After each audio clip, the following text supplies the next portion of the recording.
Fala, galera! LibaCast de volta, né, Ju? Para esse 2025 que tá só começando. Muita emoção, gente. 2025 chegou e a gente já tá entrando no segundo ano. Estamos ficando veterano já, João. Segunda temporada, praticamente, Segunda né? temporada do nosso LibaCast. A gente quer agradecer vocês, né, por toda essa companhia. Os vídeos têm tido muitas visualizações até hoje, né? As entrevistas antigas. Isso é muito legal, visualizações. Né? O pessoal às vezes assiste depois, né? Escuta depois. Sim. Então, pra gente, a gente agradece todo mundo que tá acompanhando a gente nas redes aí, nos canais, né?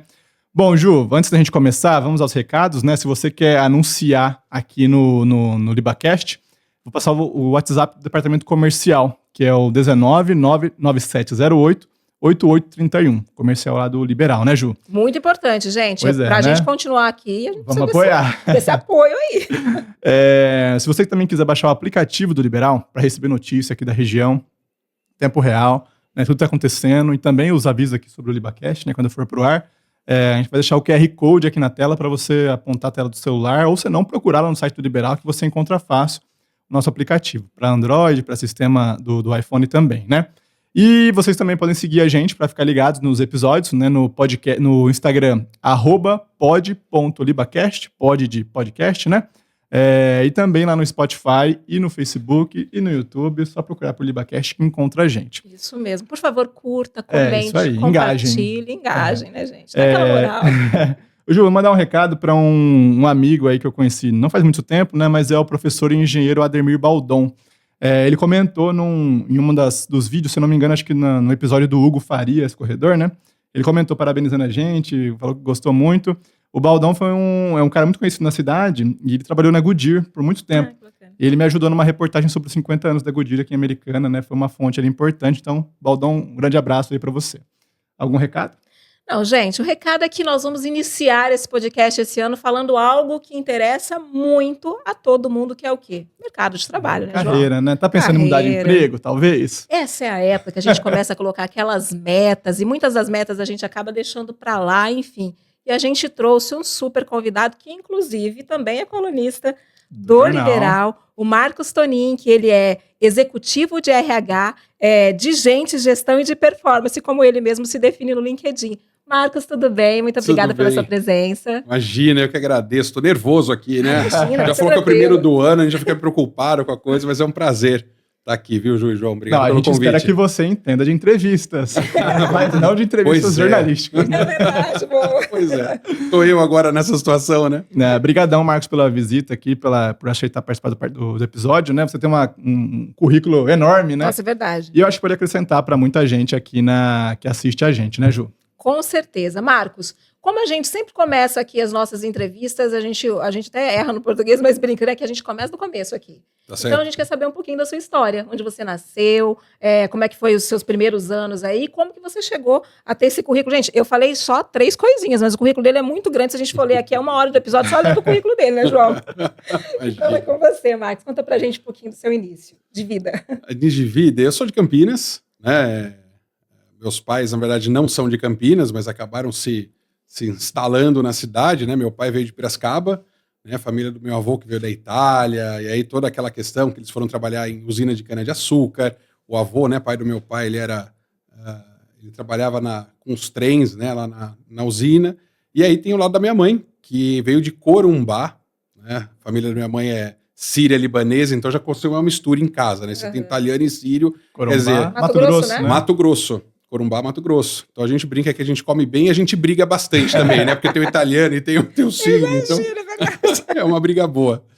E os meus pais sempre foram empreendedores, né? Quando a gente fala de carreira, e eu falo muito isso hoje, nós, na minha casa, eu e meu irmão, nós não tivemos direcionamento de carreira. A gente foi fazendo, como depois você vai descobrir que a grande maioria das pessoas também vão fazendo, né? Falar de planejamento de carreira no Brasil especificamente, que é um país que a gente tem condições tão diferentes, né, de políticas econômicas, sociais, e antigamente a gente tinha moedas diferentes, planos diferentes, plano verão, plano cruzado, plano Collor, plano... E a gente sobreviveu, então falar sobre carreira é sempre um grande desafio.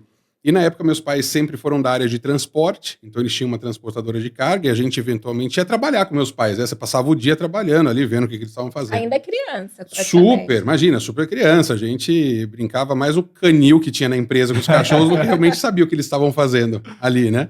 que era a diversão que a gente tinha. E aí eu tinha um tio, que ele era Papai Noel, no centro da cidade, na época de Natal. E um dia ele falou assim, você não quer trabalhar comigo? A conversa. Ele começou como ajudante do Papai Foi Noel. exatamente, eu comecei como ajudante de Papai Noel. Maravilhoso. Com 14 anos, então tinha uma loja em Campinas. Lá em Corumbá. Não, Não, Campinas. em Campinas já. Em Campinas. E tinha uma loja em Campinas que chamava Secato, que ficava na 13 de maio, que era uma loja de utilidades, tinha de tudo ali, né? Tinha andar de utilidades, calçado, roupa, brinquedo, aquela coisa como um todo. Então, no final do ano, eu ficava lá do dia praticamente, sei lá, eram 20 dias praticamente ali, né? E ficava como ajudante de Papai Noel. Já no ano seguinte, eu não sei o que aconteceu, o tio foi mandado embora e ficou só eu ali no negócio. Acho que eu custava menos, né? Foi bem, né? Nada Foi a bem ver, também. né? Era uma criança, né? Era muito louco aquilo, né? Porque você ficava a criança no colo, fazia todo aquele negócio. E aí, o que eu fazia? No primeiro salário, obviamente, que eu gastei tudo, né? Mas o que eu me lembro é que no segundo ano, quando a loja me ligou, falou, olha, a gente tem um valor aqui, X aqui, eu vou te pagar um salário mínimo. Então você imagina colocar um salário mínimo na mão de alguém com 15 anos de idade. Você assim, pronto, não preciso mais trabalhar na vida. Não precisa estudar, não precisa fazer nada. Não precisa fazer nada. E aí eu peguei aquele salário e falei assim, sabe o que eu vou fazer? Eu vou fazer o que eu gosto. E aí eu comecei a comprar coisas de iluminação, máquina de fumaça, para começar a fazer os bailinhos que a gente fazia, que era bailinho de garagem. Eu falei assim, alguém vai pagar para fazer isso aqui. Então eu só não era o DJ, então eu cuidava de toda a iluminação. E foi o que eu fiz, comecei a comprar esse bando de coisa. Olha só que surpreendente.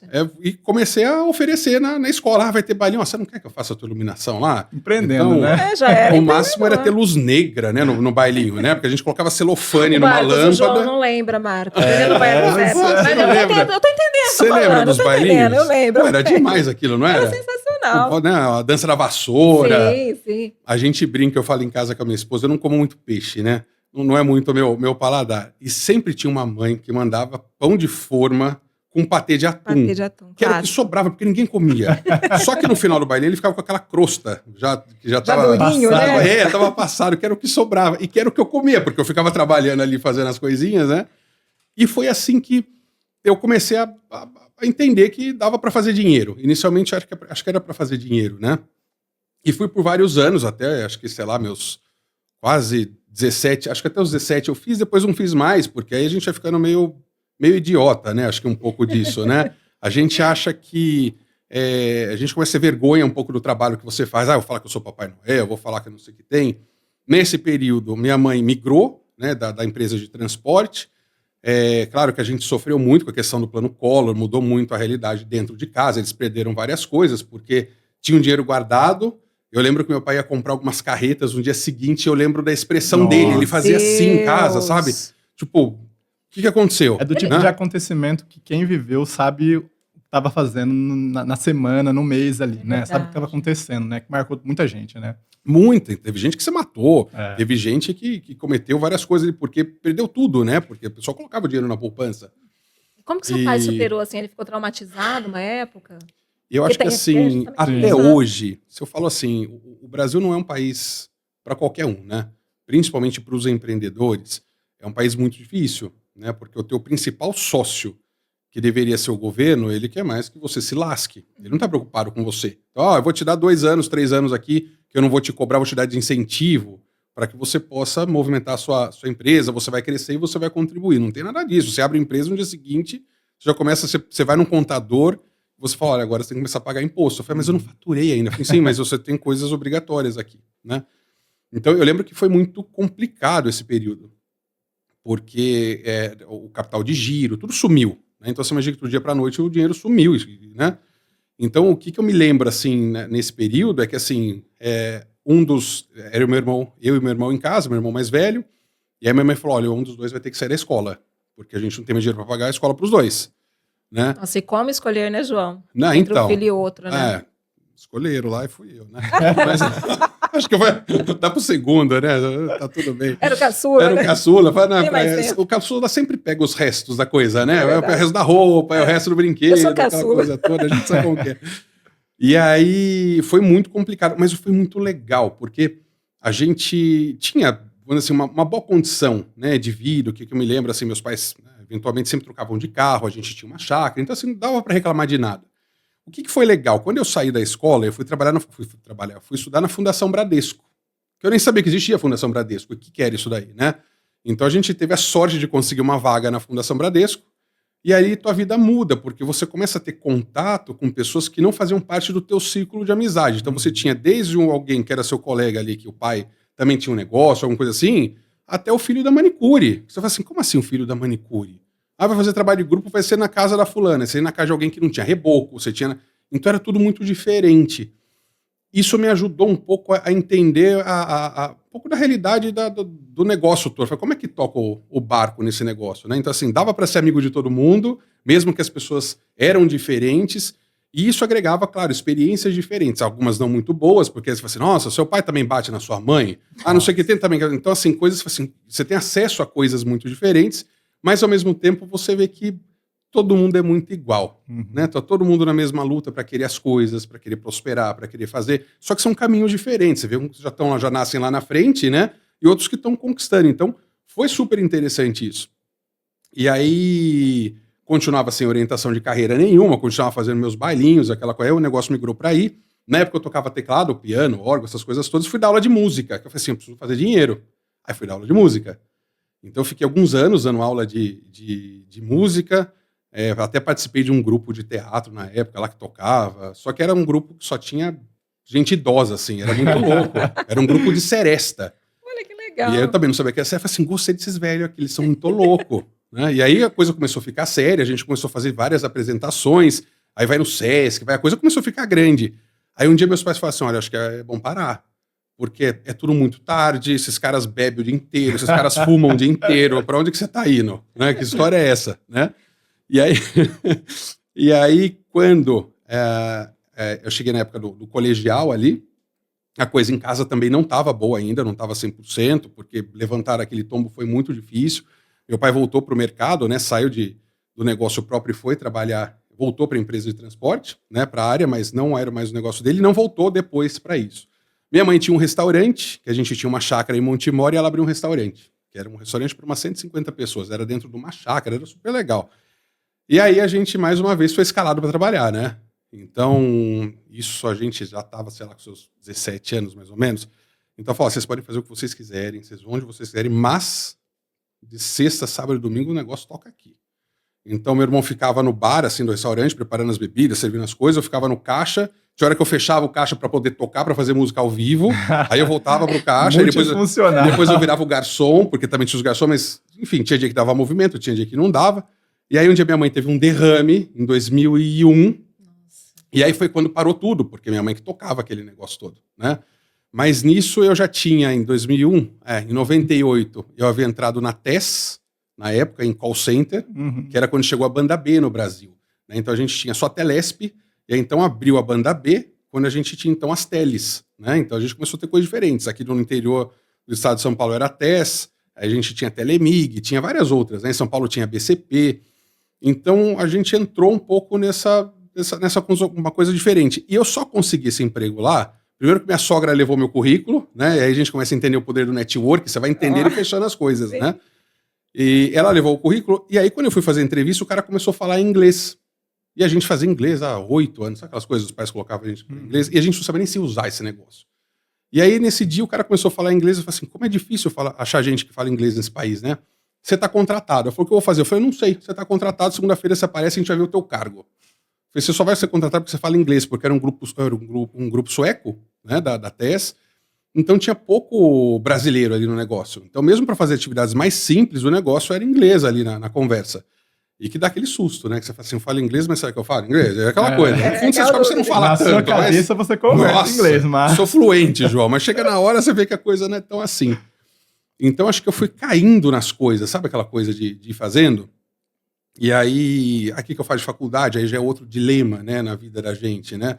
Porque pelo pai e a mãe, você tem que fazer uma coisa que dê dinheiro, né? E aí você não dá nem pra julgar, porque quem passou pelo que eles passaram, fala assim, escolhe uma profissão. Então eu falo assim, ou você vai ser advogado ou médico, porque você tem que... Essa profissão não tem erro. Aí eu falei, eu quero fazer música. Ai, meu Deus. Eu falei assim, meu você Deus quase infartou seu pai e sua mãe, né? E eu falei assim, você vai ser vagabundo, você vai entrar pra droga. Nossa, ele falou assim, cara, esse aqui tá ferrado, né? Eu falei, pô, não posso escolher nada. E eu fui pra Unicamp, passei em música, Foi muito legal. Passei em segundo lugar em música, cheguei tudo contente lá. Olha, passei em música, o pai só olhou e falou assim, você vai fazer música? Eu, como não? Música não. E aí fui fazer um curso técnico em publicidade e propaganda, no Bento Quirino, lá em Campinas. E depois lá no estágio que eu fui fazer, porque você começa a largar as coisas e a pessoa fala assim, Marcos, você tem um perfil de relações públicas. Vai fazer relações públicas. E aí fui sem saber o que era relações públicas, porque ninguém falava nada das coisas, né? E aí fui fazer e a coisa... Então, assim, a minha carreira, ela começou desse jeito. E aí, quando eu queria... Por exemplo, quando eu entrei na tele, eu falei assim, eu quero ir para RH. E aí, eu já tinha alguma coisa entendida na minha cabeça que o negócio era gente. Cara, meu negócio é gente, tá tudo certo. E as pessoas olhavam para mim e falavam assim, Marcos, você é comercial. Você não é RH. Você não sabe de nada. Você é comercial. E me jogaram no comercial. Então, eu fiquei 8 anos lá e realmente tive um crescimento muito rápido de carreira na área comercial, porque eu saía fazendo, porque o que a gente aprendeu em casa é o seguinte, vai fazer. Aí deu problema com o colo, todo mundo teve que se virar, né? Então, acho que você vai pegando um pouco daquilo que teus pais vão dizendo para você que você tem que fazer. E você vai observando, né? E aí a gente foi fazendo. E eu falei assim, eu vou pro RH. Toda a vaga que tinha no RH eu prestava e eu nunca passava. Eu falei, gente, não é possível que eu não passe. Aí eu descobri que meu chefe não deixava eu passar. Eu falei, Marcos, eu não vou te perder. Quando teve a fusão das teles, que aí começou a juntar os nomes, né? Que saiu, mudou de TES para Claro. Então aí ele falou assim, Marcos, quer fazer a parte da fusão pra gente? Mais um comercial. Eu falei, no comercial eu não faço. Ele falou, não dá, no RH não tem vaga. Eu falei, então eu vou embora desse lugar aqui. Porque eu não vou chegar nunca lá, né? E ele falou, então faz só mais um exercício no comercial que eu vou te dar. O RH, como a gente é tonto, né? Quando você começa em carreira, você acha que tudo, né? Que nem quando você aceita o emprego, a pessoa fala assim, vou te pagar pouco agora. Eu vou esperar você mostrar o que você faz, depois eu aumento o seu salário. A gente já passou por isso, acho que todo mundo um pouco já passou por isso. E a gente descobre que não aumenta nada depois, né? É difícil a coisa ir para esse caminho. E comigo não foi diferente, né? Chegou na hora e falou, tá, agora não vai, né? Só que nesse meio de caminho, eu fui me preparando para isso, né? Então, assim, eu nunca esperei a empresa me pagar um curso. Então, eu torrava todo o meu salário em algum curso. Por isso que eu fiz graduação, depois eu fiz pós-graduação, depois eu fiz especialização, depois eu fiz certificação. Então, todo o meu dinheiro era nisso. Aliás, eu vivi endividado. O meu nome vivia no Serasa, porque assim, vai ter o curso tal, custa 30 mil. Na época eu ganhava, sei lá, R$1.800. Eu falei, eu vou fazer. Eu falei, não sei como que eu vou pagar isso aqui. Não, claro que eu não conseguia pagar. Então ele demorava, ele negociava, era aquela coisa, mas fui fazendo, sabe? E aí que eu tive contato com o coaching em 2003. Primeiro contato que eu tive com isso. O coaching estava chegando no Brasil. Eu falei, cara, isso aqui é legal. Mas ainda era muito americanizado o negócio, né? Era aquela coisa de porrada, aquelas coisas que a gente via. Né? Você não faz, então você... Caricato, assim. Né? Muito caricato. Era aquela coisa, exatamente, muito caricata. Mas eu falei assim, acho que isso aqui ia funcionar. Mas não funcionava, porque ninguém queria saber apanhar. Né? Assim, era legal, mas só era legal, porque você gostava de ver o outro tomando uma esculachada. Né? Quando era com você, não. Então aí a gente fala que nasceu um pouco da positividade tóxica que a gente vê hoje. E você é a solução do seu problema, você não sei o que tem. A gente para com isso, pelo amor de Deus. Mas nasceu muito ali. Né? Lembra a época do Lair Ribeiro, nos anos 80, quando ele trouxe a PNL, né, para o Brasil? Olha no espelho, você é um vencedor. Gente, deve ter gente gritando até hoje no espelho. E a coisa não vai.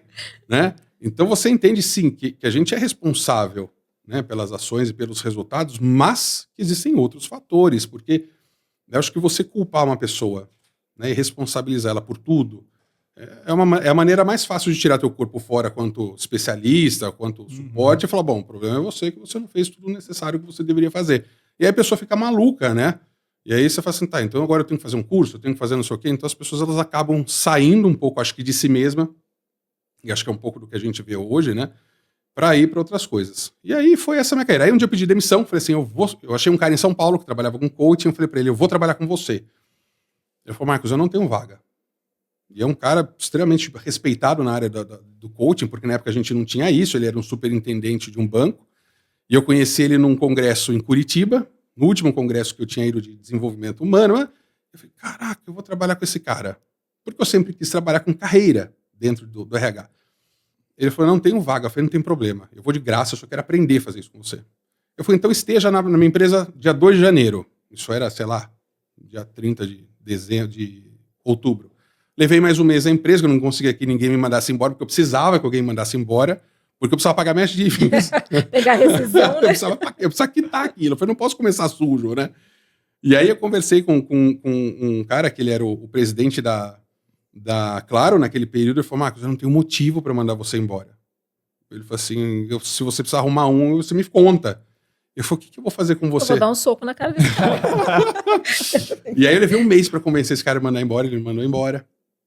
Paguei as minhas contas. Aí apareci dia 2 de janeiro lá para trabalhar com o Arthur.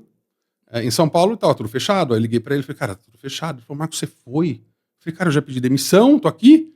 Eu falei, não, a gente tá em recesso de final de ano. A gente só volta dia 10. Volte dia 10 de janeiro. E aí eu estive lá dia 10 de janeiro. Fiquei trabalhando um período com eles. E aí a coisa começou a acontecer. Né? Assim, aí uma empresa aqui de Campinas, da região nossa, ficou sabendo, porque não era comum você trabalhar com coaching naquela época, né? Ah, Marcos, eu gostaria que você viesse para cá. Naquela época o Arthur já estava me pagando, então eu saí do zero, né? Já tinha vendido o carro, porque também não dava para se manter em São Paulo, eu mudei para São Paulo. E essa empresa falou assim, quanto você ganha aí, eu vou te pagar 4 vezes mais. Só que eu ganhava R$500 na época, né? Só que foi para 2.000. Então já falei assim, meu, é muito dinheiro, é um né? aumento, né? Mano, é uma loucura. Eu falei, eu vou. Eu falei, Arthur, eu vou. Ele falou, Marcos, a hora que você quiser voltar, as portas estão abertas. E aí eu fui. Aí fiquei mais 1 ano nessa empresa. E aí um dia eu conheci um cara, que ele era diretor-geral da Procter & Gamble em Louveira. Ele falou, Marcos, gostei do seu jeito de trabalhar. Só que eu gostaria de te contratar, mas eu não queria contratar a empresa que você trabalha. Eu falei, não posso, cara, tem uma questão ética aqui. Ele falou assim, pede demissão que eu te contrato. Ele falou assim, abre uma empresa que eu vou contratar você para trabalhar aqui com a gente. Eu falei, certeza? Falei, claro, o que eu fiz? Você foi lá, pedi demissão, cheguei pro cara, 2 meses depois, porque abrir empresa naquela época não é que nem hoje, né? Demorava uma eternidade para você abrir uma empresa. Correr atrás de contador, entender que você tem que fazer aquele bando de coisa. Quando eu cheguei lá, eu falei assim, Marcos, eu não tenho mais o projeto. Eu falei, mas eu também não tenho mais emprego. Eu falei assim, aguenta que a gente vai achar alguma coisa. E aí foi aí que a Apoema nasceu. Então a empresa nasceu assim, eu tinha uma proposta que de repente não tinha mais nada. Eu falei, preciso trabalhar. Então comecei a vender cursinhos, curso de comunicação, curso não sei o quê. E, em geral era muito curso de vendas, porque era minha expertise na época. E aí um dia esse cara me ligou e falou assim, compramos a Gillette. Quer fazer o processo de change, de mudança cultural pra gente? Você tem experiência nisso? Eu tava até aqui de dívida. Porque eu falei assim, eu tenho experiência, mas não que você imagina. É comigo esse negócio, você tá louco? Você ligou pra pessoa certa. Eu falei, você tem equipe? Eu falei, tenho, não tinha ninguém. Eu falei, eu vou arrumar alguém, isso vai dar certo. Sabe quando você coloca na cabeça que isso vai dar certo? E foi assim que a coisa começou. Eu falei, me dá 1 mês para eu me preparar aqui. E aí eu corri atrás de algumas pessoas, porque até então eu já consegui conhecer algumas pessoas do mercado, né? E foi o primeiro projeto que eu fiz que virou um case no Brasil e fui para a América Latina. Então foi muito louco isso, porque eu não tinha chance de dar errado naquele eu falei, eu não vou isso. E ficava muito na minha cabeça tudo aquilo que aconteceu com meus pais. Eu falei assim, eu não posso passar por isso. Não tem opção, porque assim, e a vergonha de ter pedido demissão, foi para São Paulo, vendi o carro. Na minha cabeça, sabe aquela coisa assim, eu preciso voltar para minha terra vencedora, assim, eles não vão me ver chegando sem nada. Derrotado. Então assim, isso sempre foi uma preocupação. Você sabe que agora me deu uma curiosidade? Falei, João, você já contou alguma mentirinha para conseguir um trabalho? Não, mas uma vez eu desisti de um emprego na entrevista. Jura? E na hora você falou pra pessoa, obrigada. Exato, quero. A pessoa estava me contratando, tinha fechado. Eu falei, quer saber? Não quero não. Jura? Mas era estudante ainda, acho que não tinha tanta necessidade, assim, né? Mas eu acho que a mudança de carreira hoje sempre foi um dilema para as pessoas, né? Tem gente que fica, às vezes, a vida inteira por medo de sair da zona de conforto ou do que ela sabe fazer, né? Mas o que eu vejo hoje, já fazendo um atalho aí no que o Marcos estava falando, é essa questão da positividade tóxica, né? Como que você tem que mostrar que você é bom na sua família, entre os seus amigos, entre os seus familiares e também no seu emprego, né? Até então, a gente tinha muito Instagram e Facebook, que era vida pessoal, familiar, ali, amizade e tal. Mas agora o LinkedIn também virou uma rede social que as pessoas descarregam ali todo tipo de conteúdo, né? Tanta gente tão boa que eu me sinto uma inútil quando eu entro no LinkedIn, gente. Não é mais ou menos isso? Exatamente. Ô Marcos, isso mudou, a rede social mudou muito a maneira como você trabalha com pessoas que te procuram para guiar uma carreira ou até empresas que procuram para fazer mudanças comportamentais dentro da equipe? Como que funciona isso? Acho que a digitalização como um todo mudou, né? A nossa vida, assim, né? Mas quando a gente fala dessa questão da positividade tóxica, isso é uma coisa que tem chamado muito a atenção. Agora a gente teve uma trend no final do ano, que era assim, como reclamar de 2024C? Porque eu andei de lancha, porque eu comi não sei aonde. A gente está esquecendo um pouco da vida ordinária que a gente tem, porque a grande maioria das experiências que a gente tem durante a vida são experiências ordinárias. A nossa vida é um pouco assim, você acorda, tem dia que você está cansado, você não quer se aprontar para o trabalho, mas você vai, aí você trabalha que nem um louco, chega em casa cansado, janta, dorme, de repente você passa a semana fazendo isso, né? Então os momentos extraordinários, eles são extra, mas parece que eles são obrigatórios, porque na rede social você fala assim, gente, o que eu vou postar hoje? Que eu vim num carrinho de cachorro-quente, comer aqui que é uma delícia fazer isso, né? Mas não, eu tenho que postar um jantarzaço na frente do lado restaurante. bom da vida, né? É muito louco, todo mundo é bem sucedido, todo mundo é feliz, ninguém tem problema. Claro que também o outro lado é muito difícil, e a gente tem hoje, né? Você tem mídias especializadas em desgraça, e também cansa muito, porque parece que a vida também não tem solução. Quando o indivíduo chega e fala assim, preciso de um coach, preciso de alguém para me auxiliar na carreira, primeiro que falar de coach hoje no Brasil também é complicado, né? Porque todo mundo é coach. Todo mundo é coach. Todo mundo vende um curso, né? É muito louco. O cara faz um curso de 3 dias, ele sai lá entregando cartão. Eu lembro que quando eu fiz a minha certificação, o cara falou assim, Marcos, o coach não precisa saber de nada. Você só precisa aprender a fazer perguntas. Eu falei assim, o que será que esse homem está falando, né? Porque se vendia muito essa questão da resposta mágica, instantânea, deixa outro pensar. Então você tem dentro do processo que a gente chama de método socrático, que quando a pessoa te faz uma pergunta, você devolve a mesma pergunta. Fala, mas você acha que eu vou conseguir um emprego? Eu falo assim, você acha que você vai conseguir? Então, assim, faz sentido em alguns momentos desse processo, quando você precisa que ele descubra algo que está na cara ali, que você fala assim, não dá para falar. Mas não dá para ser essência do trabalho, né? Então, assim, tem muita coisa que a gente já desmistificou, mas tem muita gente que fica nisso. Então, falar sobre coaching de carreira hoje no Brasil é complicado porque virou chacota. A gente vê aquelas pessoas gritando, imitando bicho, rolando no chão. Que você fala, isso não cabe mais. Contando mentiras, né? Não é? Isso não cabe mais. Então, assim, todo mundo é bem sucedido. Você pega um curso de day trade hoje, você vai investir R$100 de manhã, no final do dia você está milionário. Pô, quem está milionário é quem vende o curso. Porque a gente não fica, né? Então, acho que o primeiro passo para quando um profissional chega no meu escritório, eu preciso aquietar um pouco e colocar o pé dele no chão. Porque ele fala assim, Marcos, todos os meus amigos são bem-sucedidos, porque eles têm isso, eles têm aquilo. Então, assim, ele está numa ansiedade tão grande de uma realização material e financeira que a gente esquece do resto. Porque, assim, quando a gente pega dados do ISMA, por exemplo, o Brasil, que é o instituto que faz os estudos sobre esgotamento emocional, o que a gente sabe hoje no Brasil é que 33% dos trabalhadores ativos estão sendo acometidos pelo processo de esgotamento emocional. Olha que loucura, em 10 pessoas que você conhece, o seu círculo de amizade, a gente tem 3 ali, que estão, assim, com certeza num processo de esgotamento emocional. E o processo de esgotamento emocional, por ser uma doença ocupacional, ele acontece quando? Quando você tem muita cobrança e pouco resultado. Parece familiar isso para você?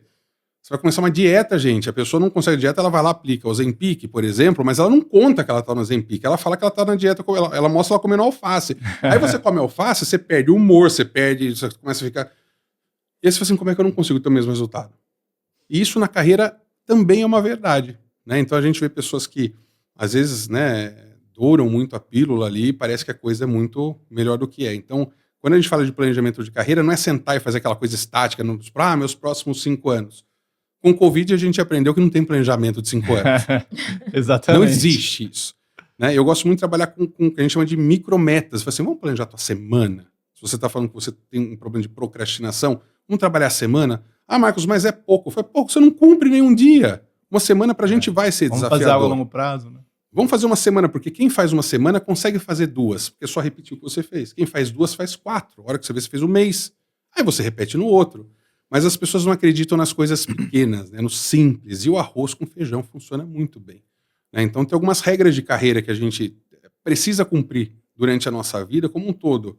Fazer bons relacionamentos, isso é importante no clube, na igreja, na escola dos filhos, porque a gente nunca sabe quem que vai apresentar você para aquela grande oportunidade que você tem, né? 60% das posições hoje são preenchidas por indicação, não são preenchidas pelo envio de currículo. Pode ser pelo LinkedIn, pode ser o que você quiser. É o verdadeiro QI, né? É o verdadeiro QI.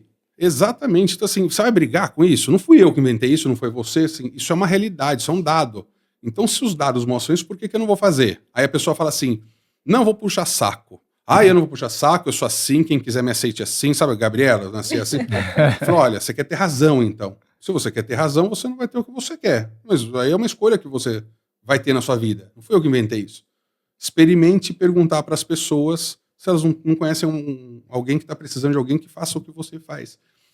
As pessoas têm mais medo hoje de pedir ajuda para emprego do que pedir dinheiro emprestado. Olha que loucura. Então elas pedem dinheiro emprestado, mas elas não pedem ajuda no emprego.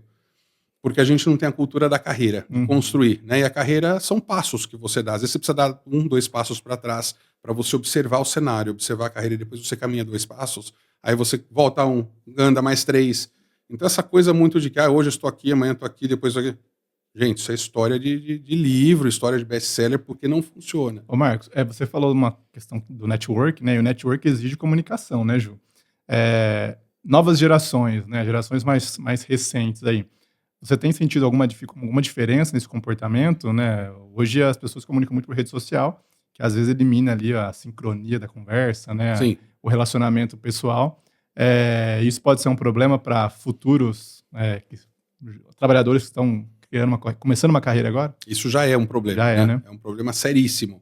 A gente fala que a gente já está na era dos soft skills, pelo menos há 10 anos. A pandemia acelerou isso e agora a gente está demandando isso, né? Comunicação, habilidade de trabalhar em equipe, porque as pessoas às vezes fazem até uma formação à distância. Como é que eu vou ter equipe, gente? Sou eu com o computador. Tem gente que forma e nunca viu a cara do professor. Como a gente chegou hoje aqui. Ele falou, Marcos, a gente se conhecia, mas presencialmente foi hoje. Fizemos uma entrevista na pandemia justamente para falar sobre o mercado de trabalho e carreira, e eu estava revisitando hoje, Marcos, eu percebi o quantas coisas mudaram, João. Muitas das perguntas que eu fiz para ele já nem faz sentido, ou realmente o que ele falou aconteceu. Foi muito interessante revisitar aquele momento ali. E a gente não se conhecia presencialmente, né? Pessoalmente. Foi hoje. Então você vê como as relações elas mudaram. Hoje a gente tem um grande problema no mercado de trabalho quando a gente fala da geração Z. Né? A geração Z ela chega ao mercado de trabalho tendo um processo de criatividade, um processo de flexibilidade muito maior, olhar para o espaço de trabalho de uma forma mais criativa, mais produtiva, mas, e aí o mas dela tem incomodado muito o mercado de trabalho, que o mais é assim, eu não tenho resiliência, existe uma certa preguiça com os desafios, né? Então o que a gente vê? Que nos primeiros desafios, eles sucumbem, eles vão embora, muitos não voltam nem para pegar carteira de trabalho, às vezes ele está numa entrevista, ele passou pela entrevista, a pessoa falou, olha, então, tem isso, não, é tudo isso? Eu não vou, o cara pega a carteira de trabalho e vai embora. Então, eu falo assim, o que está acontecendo um pouco com essa geração? Né? A gente vê um excesso da presença digital, né? Onde você tem essas coisas você tem influencers, você tem youtubers, você tem os day traders da vida, então... Outras influências, né? Parece que existe uma coisa mágica, que é assim, olha, você vai fazer sua vida fazendo só o que você gosta. E são aquelas fantasias, eu quero ser feliz. Quantas vezes eu não tenho clientes meus que falam assim, Marcos, você conhece com meu filho?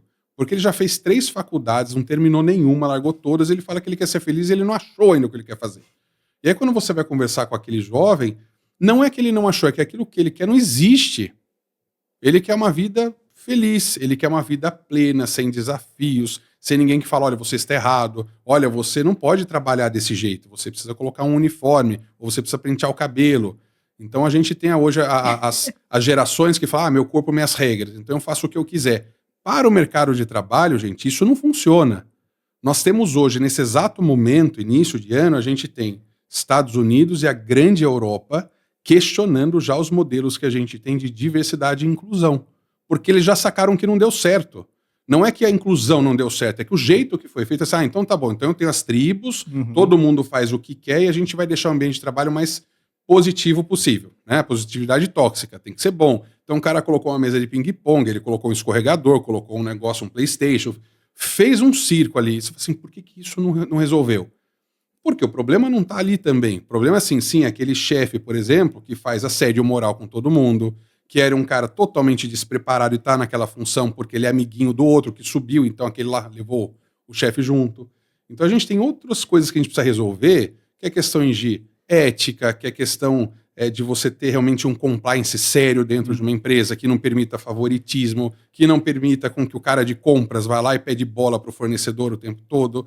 Então coisas que ainda acontecem. Você fala, como é que eu vou falar de ética E eu tenho uma geração Z que me cobra isso, a questão de eu ser compliance, né? De eu estar realmente vivendo quanto propósito, que eu tenho um ódio dessa palavra de propósito, porque parece que você não cumpre. O que é cumprir o propósito? Minha mãe tem 86 anos. Se eu falo, mãe, o que você quer da vida? Ela fala assim, eu ainda não sei. Quem é que sabe exatamente o que quer? Então, assim, as coisas elas mudam, a vida da gente é muito plástica, as coisas elas podem ser, né, plásticas. Então, eu acho que tratar a carreira como parte da nossa vida é importante, porque parece que ela é um apêndice aqui, né? E essa geração, ela acabou endemonizando o ambiente de trabalho. Então, na pandemia, o que a gente viu? Uma atração muito grande dessa geração nas redes sociais, criando movimentos, por exemplo, The Great Resignation, que a gente teve nos Estados Unidos, que as pessoas abandonaram, né? Milhões de pessoas abandonaram o trabalho. Aí eu tenho a segunda-feira mínima, que também foi um movimento que apareceu no TikTok, então ele foi impulsionado pelo TikTok, pelas redes sociais, falando o seguinte, segunda-feira a gente não tem que trabalhar muito. Então as pessoas chegam na segunda-feira, esse é um movimento sério, gente, isso está acontecendo. Ela escolhe 3 atividades para fazer, que não são atividades estratégicas, elas são muito simples. Então eu passo o meu dia, tomo café, eu converso com as pessoas e faço 3 pequenas atividades e não trabalho o dia todo. Porque segunda-feira é um dia muito tenso. E então... sexta é sexta, né, também. E a pessoa começa a trabalhar a partir... Sobrou o quê? Sobrou o quê? Né? Aí você tem um quiet quitting, ou seja, a pessoa ela se demite, ela fala, eu não quero mais isso. Estão me explorando. Estão me explorando. O chefe não me falou bom dia. Eu tenho filho de clientes meus, e até um cliente específico, que é um jovem, eu não atendo muito jovem, porque não é o meu core ali, mas ele fala, Marcos, você sabe, ele não me falou bom dia, eu acho um absurdo. E nunca foi me servir um café na minha mesa. Eu falei, mas escuta, você tá num bar? Você tá esperando o quê? É uma cafeteria? Eu falei assim, a minha mãe sempre me leva café. Então, assim, a gente também tem a responsabilidade dos pais que estão delegando a função para uma tela de computador, isso é uma verdade, e aí a gente está criando uma geração de gente frustrada. E aí a gente tem numa escola, meus filhos estão em escola, e quando tem Olimpíada, e eu já fui lá brigar na escola, sempre tem um pai que briga, né? Eu sou o pai que briga. Porque nas Olimpíadas da escola, todo mundo ganha medalha. Mas as coisas não são assim. Quem ganha medalha é quem chega primeiro. Quem ganha medalha é quem chega primeiro, segundo, terceiro. Foi o que a gente aprendeu, né? Ah, não, mas o último também tem que ganhar medalha, porque senão ele vai ficar chateado, a gente vai criar uma frustração. Gente, a humanidade cresceu com frustração. Senão a gente estaria numa caverna, morando até hoje na caverna, sem ar-condicionado, que horror. Né? Sem ar-condicionado, sem Netflix, sem nada. Porque as pessoas estão com medo da frustração. Meu filho não pode se frustrar. E quando a gente vai fazer um processo seletivo, e eu faço vários processos seletivos para clientes, quando a gente vai fazer processo seletivo de jovem aprendiz ou de estagiário, às vezes é pai e mãe junto. Ele fala, olha, meu filho é um pouco sensível. É importante eu falar para você, meu filho é sensível. É surreal para quem nasceu nos anos 80. Pra gente é um choque de louco. gerações, né? Eu fui lá, eu carregava criança cheia de ramete, cheia de catarro do Papai Noel, lembra? Eu não tinha essa opção de falar assim, não, essa criança eu não vou pegar. Não dá. Tem um livro muito bom que virou best-seller no final do ano pra cá. Terminei de ler essa semana, Ju. Chama A Geração Ansiosa. É um livro que fala sobre como a rede social, né, as telas estão influenciando no crescimento de jovens a partir de 2010. Então você começa a ver que a partir de 2010 é justamente isso. Parece que a infância deixa de ser viver para brincar para viver numa tela. Então o celular educando as crianças. E no celular, os pais, às vezes mais velhos, não têm o controle que poderia ter ou conhecer exatamente o que tem por ali. E os filhos constroem percepções, influências em cima de positividade tóxica, né, de rede social que exalta uma coisa ou outra, que cria trend, né? E você vê assim, um declínio, um aumento, né, no caso de depressão, no caso de insatisfação, de pessoas que se sentem deslocadas, né, na escola ou no próprio trabalho, a partir de 2010, quando os smartphones viralizaram, né, se popularizaram. Então, isso repercute numa geração que está entrando no mercado de trabalho agora, né? Tá para entrar no mercado de trabalho, né? E no meio de pandemia, né? No meio de uma série de mudanças. Mas a gente precisa fazer um intervalo, né, Ju? Menina, eu tô aqui olhando. A gente passou só 20 minutos do que a gente deveria fazer intervalo. Mas tá tudo bem. Vamos fazer um break? Bom. Vamos, a gente já volta. Fiquem por aí.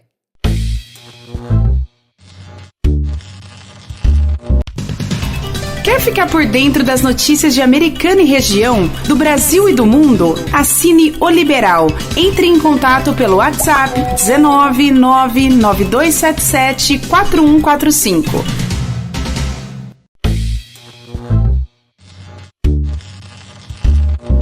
A gente continua aqui conversando com o Marcos Tonin, a gente está falando sobre mercado de trabalho, carreiras. Estávamos falando sobre a geração Z e todas essas questões, né, que são muito debatidas hoje em dia. E, em contrapartida, também tem uma luz, assim, para o pessoal 50 mais. Que a gente tem visto mais oportunidades. Se antigamente as pessoas nessa idade já estavam pensando na aposentadoria... Fim de carreira, né? Fim de carreira, já estou pendurando a chuteira. E hoje está ao contrário, né? Pelo menos é o que a gente nota, né Marcos? A gente tem visto uma mudança no mercado que vem sendo impulsionada pela geração Z. Né? Então, assim, o mercado está se cansando um pouco dessa quantidade de mimimi que a gente está tendo no mercado de trabalho. Porque, assim, um trabalho é um trabalho. Você contrata o fulano, né? Para vender as horas do dia dele lá, produzir alguma coisa e ir embora. Esse é o acordo que a gente tem. Você vai receber um dinheiro para você ficar aqui, para você trabalhar para mim. Só que aí essa geração ela acabou endemonizando muito o mercado de trabalho. Né? Então tudo é muito ruim, tudo é muito tóxico, tudo é um grande problema, tudo é assédio moral. E não necessariamente assédio moral é assédio moral. Né? Hoje tem muitas empresas que dão curso para os colaboradores explicando, olha, isso aqui é assédio moral, mas o seu gestor perguntar se você terminou a tarefa, não é assédio moral, tá? É porque você era responsável por ela. Vamos interpretar, né? Porque a gente tem isso. Assim, eu tenho gestores que são clientes meus e falam, Marcos, eu não quero mais ser diretor de empresa, porque tudo que eu falo é mal interpretado, porque tudo que eu falo vira um assédio. O cara tá gravando o tempo inteiro porque ele entra na reunião com o celular, assim, tá vendo? Olha o que ele falou lá, falou que se a gente não cumprir com os resultados, a empresa vai passar por uma situação ruim e vai ter que desligar pessoas. Tá ameaçando o nosso emprego. Pô, gente, essa é a grande realidade, se a empresa não tem lucro, né? Então, assim, só para fazer um resumo rápido do porquê que os 50 a mais está crescendo hoje, é importante a gente voltar pelo menos aí 40, 50 anos atrás, né? Onde a gente tinha os nossos avós, até mais do que isso, quando eles entravam numa empresa, eles passavam a vida deles naquela empresa, entravam como um guardinha, que antigamente era guardinha, então ele fazia carreira. Então ele saía depois de 40, 50 anos da mesma empresa, se aposentava ali. Então, ele fez a carreira. Aí a gente teve uma geração que foi, depois dos nossos avós, dos nossos pais, que entenderam o seguinte, a gente precisa ser workaholic, porque o workaholic nasceu ali no final dos anos 70, anos 80. Foi a primeira vez que a gente misturou uma questão pessoal com profissional, que foi quando criaram o happy hour. O que era o happy hour? Era uma forma de eu continuar trabalhando, porque no final dos anos 80 ali, era status as pessoas fazerem happy hour. Então a pessoa era bem sucedida, então os caras fumavam, as mulheres iam com aquele salto, aquela meia, aquele taie trabalhar. Então existia um glamour atrás daquilo tudo, né? Só que essa geração é a geração que passou a não acompanhar os filhos na escola, então já começou a aparecer a babá, a tia, a avó que ficava com aquele neto. Então eles não acompanhavam lá a festa de final de ano, a festa do Dia dos Pais, a festa do Dia das Mães, a festa... Só que aquele pai que vivia ausente trabalhando e depois trabalhava nos happy hours e passava... Ele foi demitido, porque o mercado também começa a mudar a partir de então, né? Quando ele é demitido, ele fala assim, pô, o que aconteceu? Porque meu pai vestiu a camisa da empresa, não participou da festa, não acompanhou mesmo, e no final das contas foi pra rua. Só que aí ele foi pra rua no seu auge dos seus 40 anos. E aí ele já não conseguia arrumar emprego, porque imagina... Naquela época, 40 anos era velho. Exato, velho, né? Era um idoso, né? Então essa geração começou a questionar muito o que é o papel do trabalho na nossa vida. Então a gente teve um desbalanço ali, que foi o momento onde as pessoas falaram o seguinte, peraí, eu não preciso trabalhar, morrer de trabalhar. Só que hoje tem assim, ninguém quer nem trabalhar. As pessoas não querem responsabilidades, né? Então essa geração que passou, a gente está falando dos baby boomers, aí a gente está falando da nossa geração, agora está falando dos nossos filhos. Essa geração que ela misturou tudo o negócio, porque é a geração que o celular educou. Né? Então surgiu todo aquele negócio. YouTube. O João, meu filho, a gente regula super celular em casa, mas a gente não aliena. Fala, existe isso aqui, você precisa ter contato. Mas é claro, assim, o nível de irritabilidade do João em meia hora de celular, quando a gente dá isso pra ele. Primeiro porque ele não vê nada. A mão dele fica assim, ó.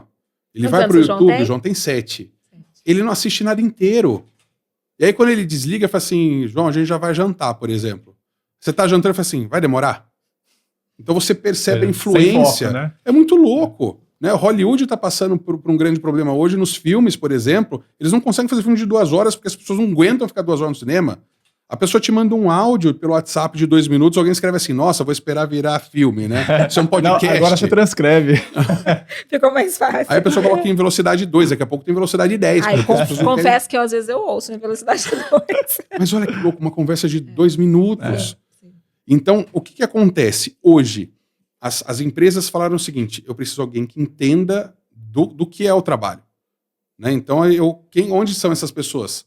Aí eles começaram a olhar que os 50 a mais ocupam muito bem esse espaço, que é uma geração que aprendeu a trabalhar, entendeu o que é esta relação. Claro que existem ainda hoje situações que pessoas trabalham em situações subhumanas, que não faz sentido nenhum elas trabalharem dessa forma.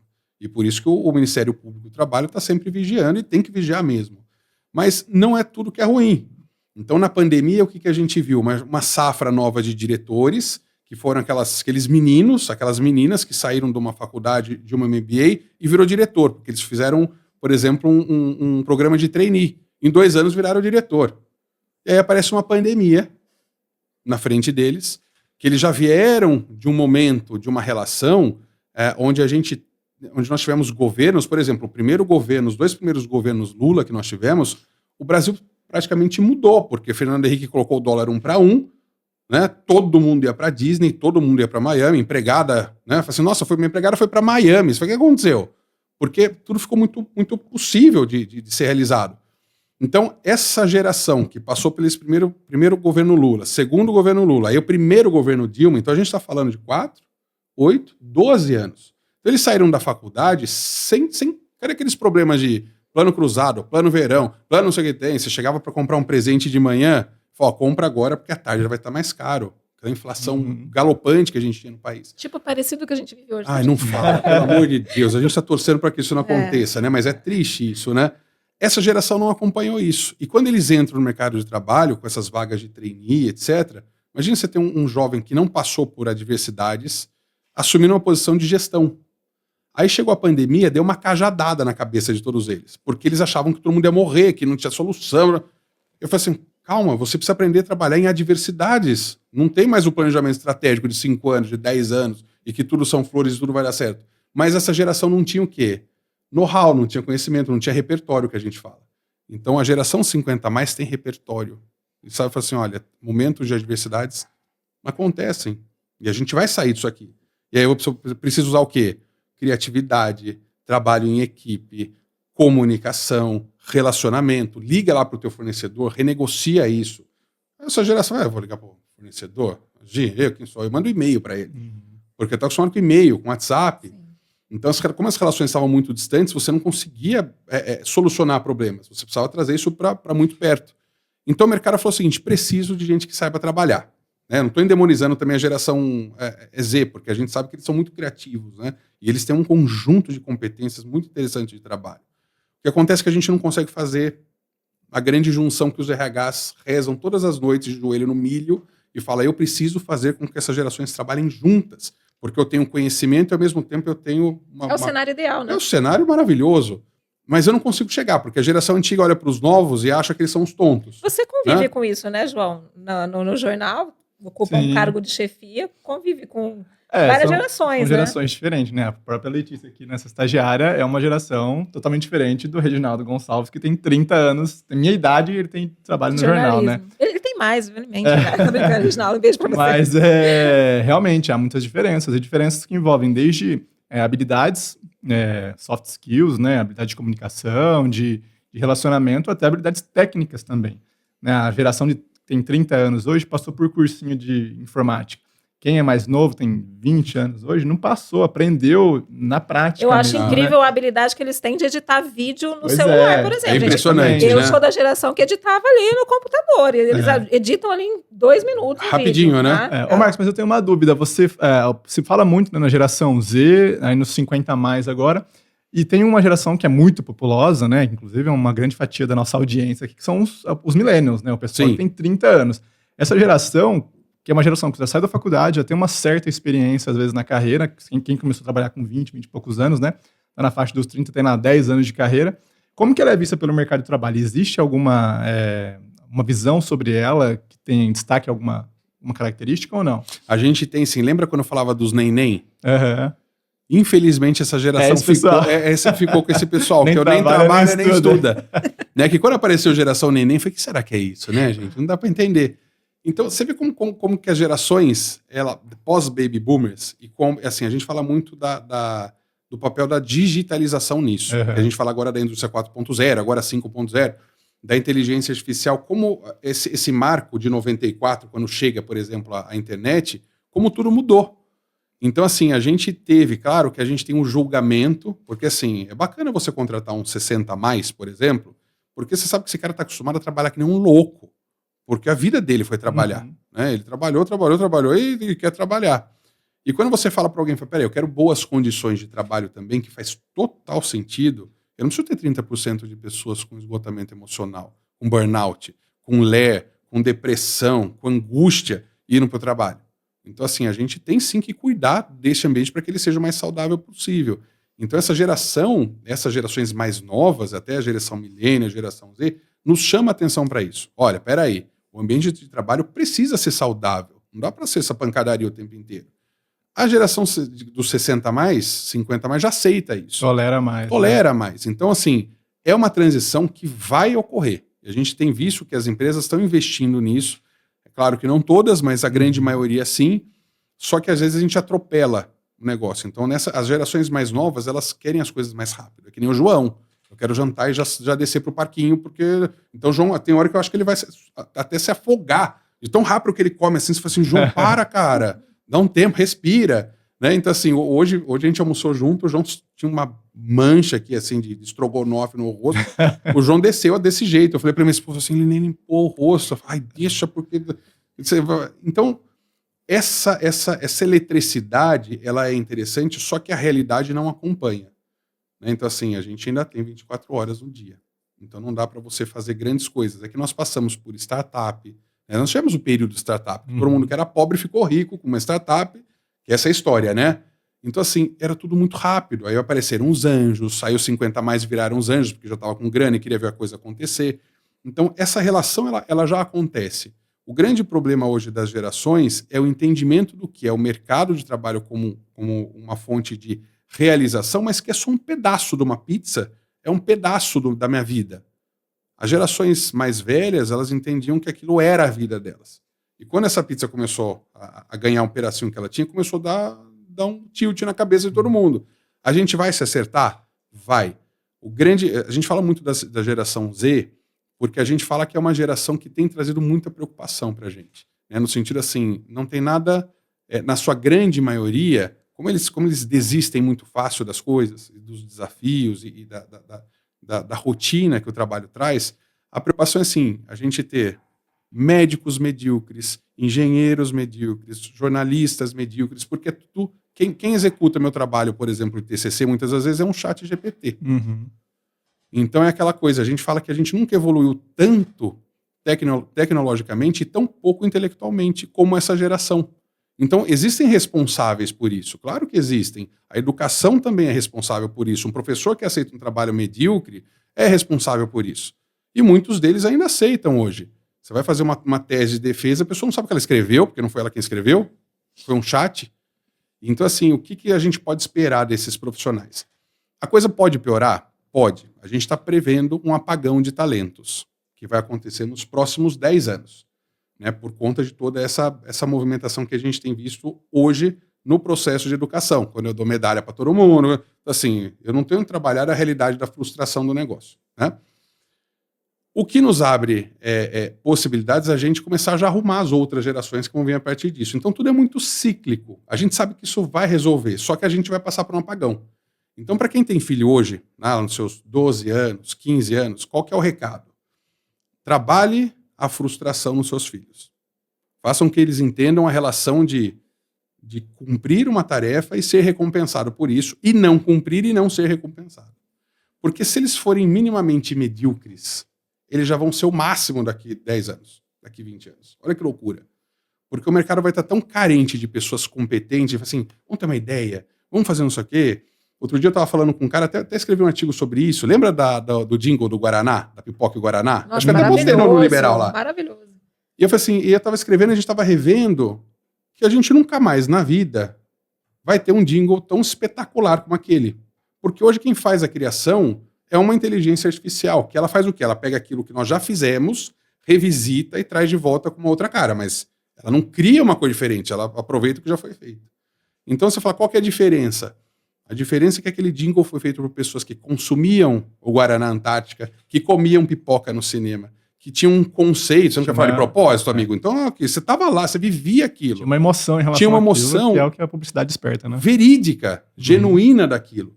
Então, hoje a gente fala que no ambiente de trabalho falta um pouco dessa coisa genuína, das pessoas se importarem com o trabalho, sofrer porque o trabalho às vezes não aconteceu, e não essa coisa dissociada que a gente tem hoje. Então, fazer com que os colaboradores vistam a camisa, vivam a cultura daquela empresa num período de home office é quase impossível. Eu não vivo aquele ambiente, eu estou na minha casa, então a mesa de jantar da minha casa virou meu escritório de trabalho.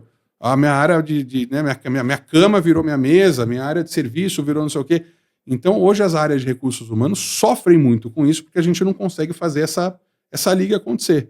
Mas a gente tem visto agora as empresas de tecnologia chamando todo mundo para o presencial. Né? A Amazon, Google, todo mundo, Vale do Silício, todo mundo chamando todo mundo para o presencial. O que está acontecendo? A turma perde demissão. Se estiver aqui, eu não vou trabalhar. Vou ter que trabalhar, né? Como assim? Imagina, que ridículo. Né? Ele quer me controlar. Ao invés das pessoas entenderem que tem uma outra questão, não se trata de controle, porque controle você tem em qualquer lugar. Né? Você consegue gravar, você consegue ter o controle da hora que você faz o seu login, da hora que você faz o seu logout, o quanto você apresenta ali, mas a questão é você viver os valores, conceitos, as pessoas se entregarem como o do jingle. Ela fala assim, o que é o cheirinho da pipoca? O que é o cheirinho... Então você trazer um pouco dessa verdade que a gente sente tanta falta hoje, que fica muito no chapado, né, das telas, né? Ô, Ju, eu fiz uma meta de 2025 aí que envolvia celular e trabalho, que é não fazer uma refeição com o celular na mesa. Porque senão você fica 100% do tempo ligado em coisas pessoais, mas também em coisas do trabalho, né? E é uma meta maravilhosa, eu gostaria de cumprir também. Ontem, quando eu fui trabalhar, eu esqueci o meu celular em casa. Eu juro pra você que quando eu percebi que o meu celular não estava comigo, meu coração disparou. Eu comecei quase a ter um ataque de ansiedade. E não tinha o menor problema eu ter esquecido, porque eu ia pro jornal, eu tenho o meu WhatsApp ligado lá, eu não ia ficar desconectada. Mas a gente tá tão grudado nisso que tem esse muito tipo estranho, de... né? E assim, perfeito, João, perfeito. Só que quando eu mandar mensagem, você responde. Tá? Ô, Ju, eu queria fazer uma pergunta antes da gente começar a ir pro final aqui. Aliás, eu preciso fazer uma do furo pra ele. Tá chegando já nos finalmente. Mas, Marcos, queria que você falasse, você falou sobre o home office, né, que tem muitas empresas que estão voltando atrás. Você falou também sobre a questão da geração dos 50 anos, né? Você vê algumas tendências para os próximos anos? Você falou também desse gap geracional e de habilidades entre o pessoal mais jovem. Você vê outras tendências? Fala-se na jornada 4x3 aí, né? Que tipo de comportamento que a gente pode esperar do mercado de trabalho nos próximos anos aqui? A gente vê que o mercado está tentando achar uma forma de realmente adequar essas duas situações. Nem um ambiente tão tóxico, nem um ambiente tão livre. Então, o que a gente tem visto são tendências, por exemplo, quando você falou, né, a tendência do 4 dias úteis, né? A gente já teve muitos estudos, a 4 Days Week, que fez todos os testes no Brasil e fez no mundo todo e tem feito, eles têm observado resultados positivos, porém não muito. Né? Então, assim, na produtividade não caiu, mas o que eles observaram? Que no momento que a empresa precisa, aconteceu alguma coisa. João, preciso de você hoje? Ele fala assim, mas hoje não é meu dia. Então, é muito difícil. O que está nos chamando a atenção nesse momento é por que as pessoas estão tão pouco engajadas com a sua carreira, por exemplo, com o seu trabalho. Então, tem sido um desafio. Então, a gente tem lá, a gente estava falando nos intervalos aqui sobre o CLT Premium, né? Então vai ter pacote, vai ter day off, vai ter isso, vai ter aquilo. Nem isso tem motivado mais. A gente fala que passa um período de lua de mel de 6 a 7 meses e depois isso acaba virando um problema. Então, assim, a gente tem, né? O Brasil queria ser campeão em algumas coisas. Então, hoje nós somos o país mais depressivo da América Latina. Nós somos o segundo maior país em consumo de antidepressivos no mundo. Então você fala o seguinte, tem alguma coisa acontecendo. E a gente vê que as pessoas estão jogando toda essa carga no trabalho, na falta de realização, no excesso de frustração. Gente, o Brasil sempre foi um país de altos e baixos. nós estamos, mais uma vez, enfrentando um período como esse. Como sempre foi, tem 500 anos que a gente está assim. Se você perguntar pro avô, pro bisavô, assim, o que eles sempre falam, às vezes, na passagem do ano, assim, agora vai. Agora vai. Aí muda o governo e fala assim, agora vai. Mas né? é uma esperança, pelo menos. Não, sempre tem esperança. E aí por isso que a gente fala que o brasileiro é tão bem recebido em outros lugares do mundo, porque ele consegue trabalhar com uma diversidade tão grande de coisas. Você vê brasileiros na Europa, você vê brasileiros nos Estados Unidos, no Canadá, na China. O pessoal fica encantado com a gente lá, assim, porque a gente aguenta umas pancadas que a turma lá não aguenta. Né? Então, assim, a tendência que a gente vê dos espaços de trabalho são essas adequações. Né? As tendências que a gente vê de carreira para os 50 a mais, o grande desafio é fazer com que essas pessoas elas voltem, né, para a sala de aula, para fazer uma reciclagem de tudo aquilo que elas têm e ver como é que a tecnologia pode também adequar, porque a gente vê muita briga, né? Eu vou fazer isso aqui. Vamos ver como é que a gente consegue fazer isso, porque nós tivemos, nesse ano, foi o período de maior contratação na história que nós tivemos os 50 a mais. Então a gente teve mais de 14% da massa de trabalho sendo contratado 50 a mais. O que a gente espera é que nesse ano isso aumente. O que não dá para fazer é que esse profissional de 50, 60, 70 anos espere entrar no mercado de trabalho como ele trabalhou um tempo atrás. Então o mercado de trabalho entendeu que ele tem a competência, entende que ele tem um perfil, mas o conhecimento ele precisa ser reciclado e muitos deles não vão atrás disso. Então, assim, a gente até vê, por exemplo, movimentos de estagiário, você vê chegando dentro de uma contratação, um profissional com 55 anos de estagiário. Foi o que aconteceu? Ele voltou para a escola, porque o conceito de estagiário é que ele esteja fazendo faculdade. Então, muitos estão fazendo faculdade e entram nas empresas fazendo uma transição de carreira para um programa de estágio. Então, é interessante de ver. É muito interessante. Então, tendências de digitalização, de inteligência artificial, gente, isso veio para ficar. Não tem como a gente parar isso tudo. Mas a questão é como eu trabalho com a inteligência. Né? Muita gente tem receio de ser substituído. Vai contra, né? Muito. Então, assim, existem profissões que realmente estão fadadas a não existir mais. Mas a gente tem tantas outras que acabam surgindo, então a gente tem que aprender a entender o seguinte, tarefas que não são tão nobres, como a gente fala, que não agregam intelectualmente, e uma máquina simplesmente pode fazer, por que não? Né? Por que eu não posso ter um aspirador de pó, um robô que me tira pó, e eu tenho que ter alguém lá com uma vassoura? Por que eu não posso pegar essa pessoa com vassoura e desenvolvê-la intelectualmente para que ela faça uma tarefa que agregue mais ali, né? Então a gente fala muito de... eu vou falar de propósito de novo, mas é o propósito consigo no sentido de carreira, né? No sentido de o que você quer realizar. Né? Numa entrevista de emprego, gente, a gente não quer ver o profissional falando eu sou isso, porque a gente quer ver um pouco mais de verdade, as pessoas vão muito prontas e preparadas para uma entrevista. Hoje você vê currículos tão bem feitos que você fala, não é possível que isso aqui tenha acontecido. Aí você entra na rede social da pessoa e você vê que não é nada daquilo, porque está tudo muito conectado. Né? Então, assim, a gente precisa trazer um pouco do genuíno, né? Do ordinário, do que está tudo bem, errei isso aqui, nossa, isso aqui foi o principal erro na minha carreira. E está tudo bem, todo mundo tem isso. Né? E é nesses momentos que a gente evolui. Para o profissional, João, é assim, o que fica o recado? Nossa vida não é feita só de sucesso, êxito, felicidade e glórias. O fracasso, ele é parte fundamental do nosso crescimento e principalmente da superação que a gente tem que ter. Não tenha medo de errar, não tenha medo de contar que você errou. Errou, precisa de ajuda, busque ajuda. É teu filho, é o teu neto. A gente precisa voltar a entender, Ju, que assim, o fracasso é legal e que a gente só tem o ganho. Não tem como. Eu não tenho uma vida só de ganhos, eu não tenho uma vida só glamurosa, então às vezes meu casamento falha, às vezes eu falho quanto pai, às vezes eu falho quanto filho, eu falho quanto administrador. E é isso que faz com que as coisas evoluam. Né? A gente não tem a cultura do fracasso, a gente tem a cultura só do êxito. Então não é que a gente vai também só falar de problemas, mas é assim, tá tudo bem, deixa eu te contar que eu fiz uma burrada hoje.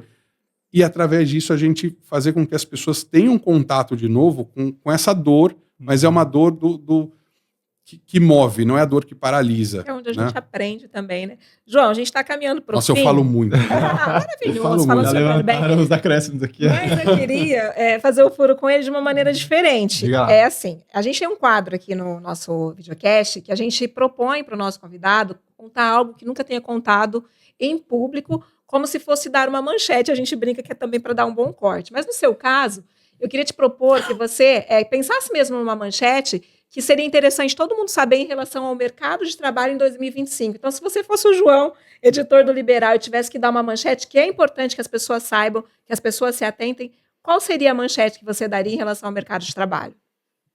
Nossa, isso vocês me avisaram, né? Não, Que ia acontecer, né? é surpresa. Uma manchete? Uma manchete, algo que seja importante que a gente saiba.